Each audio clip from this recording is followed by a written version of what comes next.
Hello ಸ್ನೇಹಿತರೆ, ಎಲ್ಲರಿಗೂ India for IAS ಪ್ರಸ್ತುತಪಡಿಸುವ daily mains answer writing basics ಪ್ರೋಗ್ರಾಮ್ಗೆ ಸ್ವಾಗತ.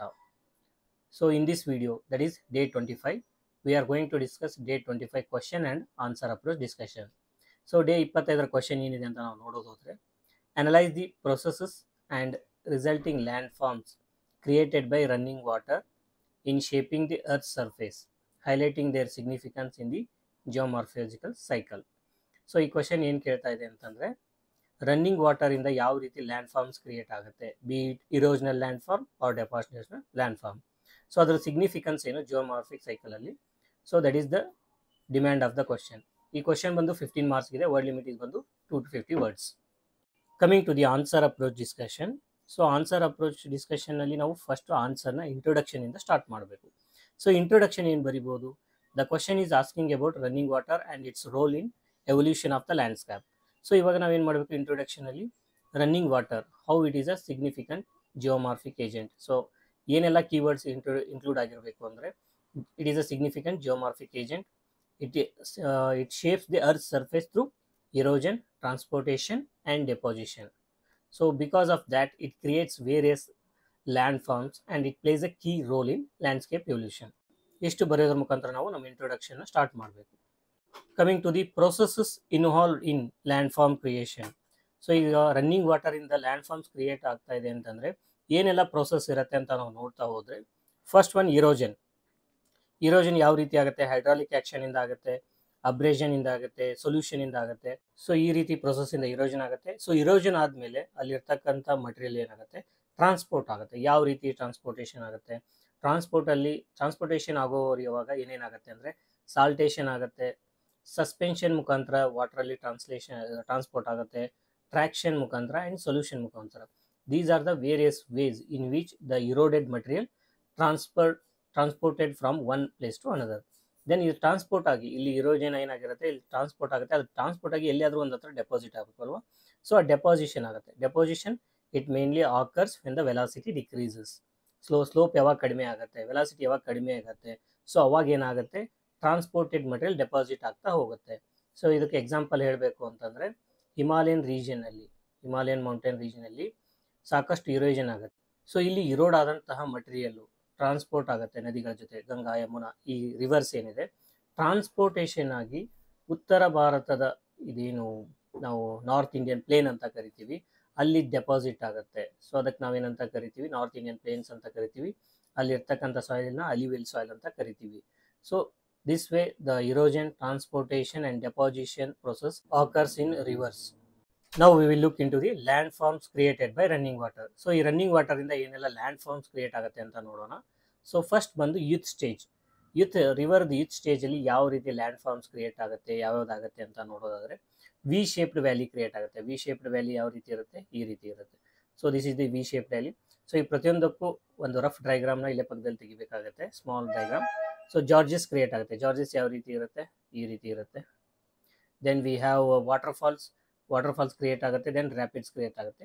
So these are the major land forms during the youth stage of the river. Youth stage of the ರಿವರಲ್ಲಿ ಏನಾಗುತ್ತೆ ಅಂದರೆ, slope steep ಆಗಿರುತ್ತೆ. So river ಹರಿತಕ್ಕಂಥ ಜಾಗದಲ್ಲಿ ಸ್ಲೋಪ್ ಏನಿರುತ್ತೆ, ತುಂಬ ಸ್ಟೀಪ್ ಆಗಿರುತ್ತೆ. ಆ ಸ್ಟೀಪ್ ಆಗಿರೋದ್ರಿಂದ ಏನಾಗುತ್ತೆ, ಮೇಜರ್ ಆ್ಯಕ್ಟಿವಿಟಿ ಏನಂತಂದರೆ ಇರೋಜನಲ್ ಆ್ಯಕ್ಟಿವಿಟಿ. ಮೇಜರಾಗಿ ಏನು ನಡೀತಿರುತ್ತೆ, ಇರೋಜನ್ ನಡೀತಿರುತ್ತೆ. ಇನ್ನು ಸೆಕೆಂಡ್ ಸ್ಟೇಜ್ ಬಂದು ಮೆಚೂರ್ ಸ್ಟೇಜ್. ಮೆಚೂರ್ ಸ್ಟೇಜಲ್ಲಿ ಏನಾಗುತ್ತೆ, ಸ್ಲೋಪ್ ಸ್ವಲ್ಪ ಕಡಿಮೆ ಆಗುತ್ತೆ. ಸ್ಲೋಪ್ ಏನಾಗುತ್ತೆ, ಕಡಿಮೆ ಆಗ್ತಾ ಹೋಗುತ್ತೆ. ಸೊ ಈ ಸ್ಲೋಪ್ ಕಡಿಮೆ ಇರೋದ್ರಿಂದ ಏನಾಗುತ್ತೆ ಅಂತಂದರೆ, ರಿವರ್ದು ವೆಲಾಸಿಟಿ ಕಡಿಮೆ ಆಗುತ್ತೆ. ರಿವರ್ ವೆಲಾಸಿಟಿ ಕಡಿಮೆ ಆಗೋದ್ರಿಂದ ಇಲ್ಲಿ ಮೇಜರ್ ಆ್ಯಕ್ಟಿವಿಟಿ ಯೂತ್ ಸ್ಟೇಜಲ್ಲಿ ಇರೋಜನ್ ಇರುತ್ತೆ. ಇಲ್ಲಿ ಏನಾಗುತ್ತೆ, ಇರೋಜನ್ ಜೊತೆಗೆ ಡೆಪಾಸಿಷನ್ ಸ್ಟಾರ್ಟ್ ಆಗುತ್ತೆ. ಸೊ ಇಲ್ಲಿ ಏನು ಲ್ಯಾಂಡ್ ಫಾರ್ಮ್ಸ್ ಕ್ರಿಯೇಟ್ ಆಗುತ್ತೆ ಅಂತ ನಾವು ನೋಡೋದಾದರೆ, ಮಿಯಾಂಡರ್ಸ್ ಕ್ರಿಯೇಟ್ ಆಗುತ್ತೆ. ಮಿಯಾಂಡರ್ಸ್ ಯಾವ ರೀತಿ ಇರುತ್ತೆ, ಸೊ ಮಿಯಾಂಡರ್ಸ್ ಈ ರೀತಿ ಇರುತ್ತೆ. ಹಾವಿನ ಥರ, ಹಾವು ಮೂಮೆಂಟ್ ಆಗ್ಬೇಕಾದ್ರೆ ಯಾವ ರೀತಿ ಇರುತ್ತೆ, ಆ ರೀತಿ ನದಿ ಮೂಮೆಂಟ್ ಆಗ್ತಿರುತ್ತೆ. ಈ ಸ್ಟ್ರಕ್ಚರ್ಗೆ, ಈ ಥರ ಕ್ರಿಯೇಟ್ ಆದ ಲ್ಯಾಂಡ್ ಫಾರ್ಮ್ಗೆ ನಾವು ಮಿಯಾಂಡರ್ಸ್ ಅಂತ ಕರಿತೀವಿ.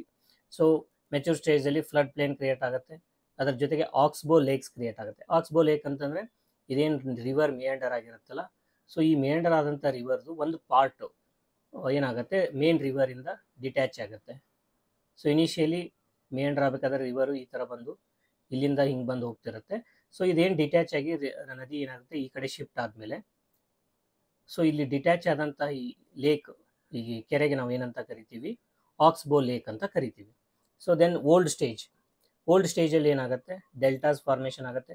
ಸೊ ಓಲ್ಡ್ ಸ್ಟೇಜಲ್ಲಿ ಏನಾಗುತ್ತೆ ಅಂದರೆ ರಿವರ್ದು ಸ್ಲೋಪು ತುಂಬ ಕಡಿಮೆ ಇರುತ್ತೆ, ಆಲ್ಮೋಸ್ಟ್ ಫ್ಲ್ಯಾಟ್ ಪ್ಲೇನ್ ಇರುತ್ತೆ. ಸೊ ಅದರಿಂದ ಏನಾಗುತ್ತೆ, ನದಿಯ ಸ್ಪೀಡ್ ಕಡಿಮೆ ಆಗ್ತಾ ಹೋಗುತ್ತೆ. ಸೊ ಇದರಿಂದ ಏನಾಗುತ್ತೆ, deposition activity, dominant activity in old stage is deposition. So ಇದರಿಂದ ಏನಾಗುತ್ತೆ, ಡೆಲ್ಟಾಸ್ ಕ್ರಿಯೇಟ್ ಆಗುತ್ತೆ. ಸೊ ಡೆಲ್ಟಾ ಯಾವ ರೀತಿ ಫಾರ್ಮೇಷನ್ ಆಗುತ್ತೆ, ಈ ರೀತಿ ರಿವರ್ ಯಾವ ರೀತಿ ಇರುತ್ತೆ. ಸೊ ಇದು ಸಮುದ್ರ ಇದೆ ಅಂತಂದರೆ, ಸೊ ಈ ಸಮುದ್ರದ ದಡದಲ್ಲಿ ಅಂಚಿಗೆ ಏನಾಗುತ್ತೆ, ಡೆಲ್ಟಾ ಫಾರ್ಮೇಷನ್ ಆಗುತ್ತೆ. ಅದರ ಜೊತೆಗೆ ಲೀವೀಸ್ ಅನ್ನು ಡೆಪಾಸಿಷನಲ್ ಫೀಚರ್ಸ್ ಫಾರ್ಮೇಷನ್ ಆಗುತ್ತೆ ಆ್ಯಂಡ್ ಅಲ್ಯೂವಿಯಲ್ ಫ್ಯಾನ್ಸ್ ಫಾರ್ಮೇಷನ್ ಆಗುತ್ತೆ. So these are the major land forms created by running water in different stages of the river. Running ವಾಟರಿಂದ ಕ್ರಿಯೇಟ್ ಆಗ್ತಕ್ಕಂಥ ಲ್ಯಾಂಡ್ ಫಾರ್ಮ್ಸು ಜಿಯೋಮಾರ್ಫಿಕ್ ಸೈಕಲಲ್ಲಿ ಏನು ಸಿಗ್ನಿಫಿಕೆನ್ಸ್ ಇದೆ ಅಂತ ನಾವು ನೋಡೋದಾದರೆ, so running water it contributes to the both denudation and aggradation process.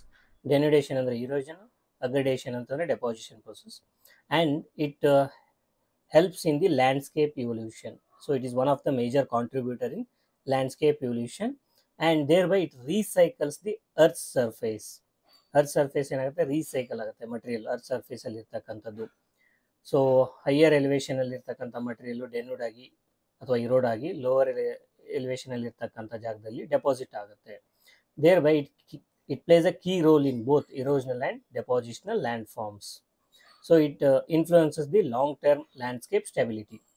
So ಈ ರೀತಿ ನಾವು ಜಿಯೋಮಾರ್ಫಿಕ್ ಸೈಕಲ್ಗೆ ಯಾವ ರೀತಿ ರನ್ನಿಂಗ್ ವಾಟರ್ದು ಕಾಂಟ್ರಿಬ್ಯೂಷನ್ ಇದೆ ಅದನ್ನು ಬರೀಬೇಕು. ಸೊ ಇಷ್ಟೆಲ್ಲ ಪಾಯಿಂಟ್ಸ್ ಬರೆದ ಮೇಲೆ ನಾವು ಆನ್ಸರ್ನ ಕನ್ಕ್ಲೂಡ್ ಮಾಡಬೇಕು. ಸೊ ಕನ್ಕ್ಲೂಷನಲ್ಲಿ ಏನು ಬರೀಬೇಕು, importance of running water in shaping the land forms. So ಅದನ್ನು ಹೈಲೈಟ್ ಮಾಡೋದ್ರ ಮುಖಾಂತರ ಬರಿಬೋದು. ಸೊ ಇಲ್ಲಿ ಒಂದು ಮಾಡೆಲ್ ಕನ್ಕ್ಲೂಷನ್ ಕೊಟ್ಟಿದ್ದೀವಿ, ಏನಂತ ಬರೆದೀವಿ, running water through its erosional and depositional processes plays a dynamic role or force in constantly reshaping the Earth's surface. Thereby it contributes to the geomorphological cycle balance. So ಈ ರೀತಿ ಬರೆಯೋದ್ರ ಮುಖಾಂತರ ನಾವು ಆನ್ಸರ್ನ conclude ಮಾಡಬೇಕು. In this video we have discussed day 25 question and answer approach discussion. The topic for day 26 is landforms and their evolution. Thank you for watching. See you in the next video. Till then, happy answer writing.